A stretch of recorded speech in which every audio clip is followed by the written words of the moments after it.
자, 이런 가운데 진은정 변호사가 공식 석상에서 언론에 포착돼 관심이 집중되기도 했습니다. 한동훈 장관의 배우자인데요. 한 장관은 국무위원 가족의 통상적인 활동이다 이렇게 선을 그었지만 역시 정치권은 시끄럽습니다. 자, 정혁진 변호사님, 야권 중심으로 견제구가 적지 않게 들어가네요. 그런데 이제 진은정 변호사가 따로 어떤 독자적인 이벤트를 한 게 아니잖아요. 전체 국무위원 부인들의 봉사활동에 그저 참여했을 뿐인데 이렇게 주목을 받는다. 그것은 당연히 한동훈 장관의 부인이기 때문에 그런 측면이 적지 않죠. 하지만 제가 봤을 때는 그것 외에도 진은정 변호사 자체가 정치적으로도 상품성이 상당히 있는 것이 아닌가. 많은 사람들이 그렇게 생각을 하는 것 같아요. 왜냐하면 뭐 학벌도 그렇고 직업도 그렇고 그리고 이제 외모까지도 이런 모든 것들이 눈에 확 띄지 않습니까? 진은정 변호사 저랑 학교 같이 다녔었는데요. 학교 다닐 때부터 눈에 띄었었어요.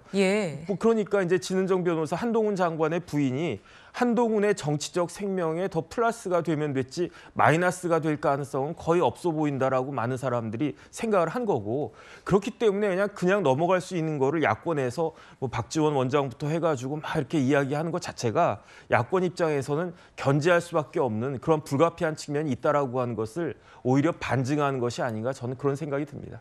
네, 한동훈 장관을 바라보는 민주당의 입장 복잡 미묘한 것 같습니다. 한 장관에 대한 탄핵 추진을 놓고 우왕좌왕하는 모습도 보였는데요. 최진봉 교수님, 민주당은 한 장관에 대해서 어떤 고민을 하고 있는 걸까요? 특별히 고민 안 할 것 같은데요. 저는 개인적으로 생각을 하고요. 그러니까 한동훈 장관 탄핵 문제는 사실 그전에 논의가 됐던 건 맞아요. 근데 이동관 방통위원장 탄핵이 중요하다고 판단해서 아마 미뤘다고 저는 생각해요. 당장은 안 할 것 같습니다. 한동훈 장관 탄핵 추진은 안 할 것 같고요. 이동관 방통위원장 탄핵을 더 집중적으로 추진해야 될 필요성이 있다고 본 것 같아요.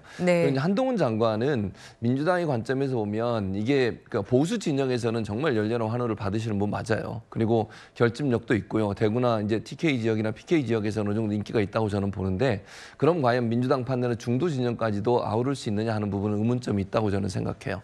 한동훈 장관이 그동안 활동한 여러 가지 활동들을 봤을 때 일반 중도층에까지도 이렇게 호응을 얻을 수 있는 그런 태도의 모습은 아니라고 저는 보거든요. 그래서 한동훈 장관이 나오는 것에도 그렇게 크게 긴장한다고 저는 보지 않고요.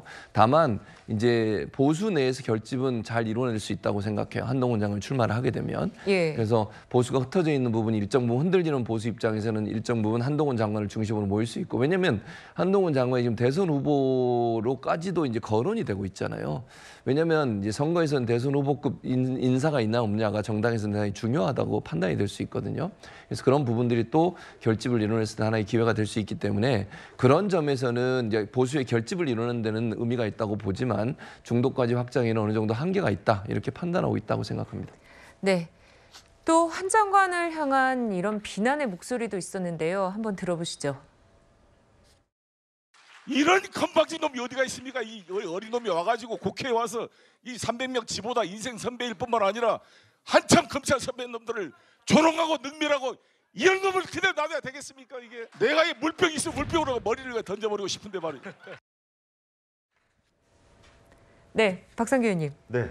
자, 어릴 때 운동권 했다는 것 하나로 뭐 유명한 얘기가 됐잖아요.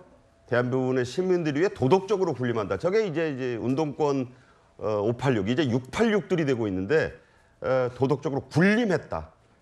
대한민국 정치를 수십 년간 후지게 만들었다. 이 논란이 이제 후지다는 말이 이번처럼 또 사람들에게 찾아보게 만든 적이 없는데 민영배 의원도 여기에 가세해서 비난을 했잖아요. 거기에 대해서 또 한동훈 반박을 하고. 자, 송영길 전 대표는요. 37살에 의원을 했고 45살에 인천시장을 했습니다.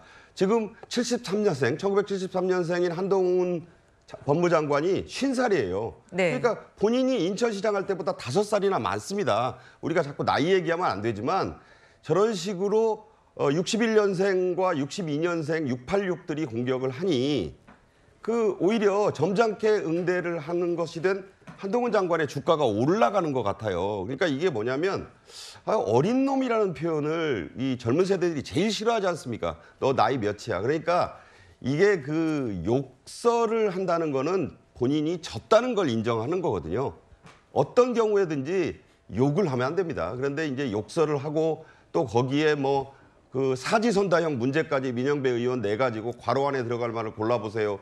그러니까 그게 뭐 나는 자숙으로 하고 싶은데 뭐 여러분들은 어떻게 고르시겠느냐 이런 기한양까지 되고 이러니까 좀 나이 든 선배로서 어른답지 못하다. 근데 하필 두 사람이 한 사람은 연세대 총학생회장 출신, 한 사람은 전남대 총학생회장 출신입니다. 대표적인 그 86 정치인들인데 이제 60줄이에요. 그러니까 나이를 가지고 더 이상 누구를 공격한다거나 하는 것은 주가를 올려주는 겁니다. 그러니까 오히려 민주당 안에서도 곤혹스러운 분위기가 있는 것 같아요. 이미 당을 탈당한 송영길 전 대표가 왜 지금 민주당에 오히려 해를 주는 저런 발언들을 하느냐. 민영배 의원도 이번에 그 개혁의 딸들을 향해서는 점수를 좀 땄는지 모르지만 상당히 정치적인 이미지에는 흠집이 좀 나지 않았을까. 형들답지 못한 처신이었다고 봅니다. 네.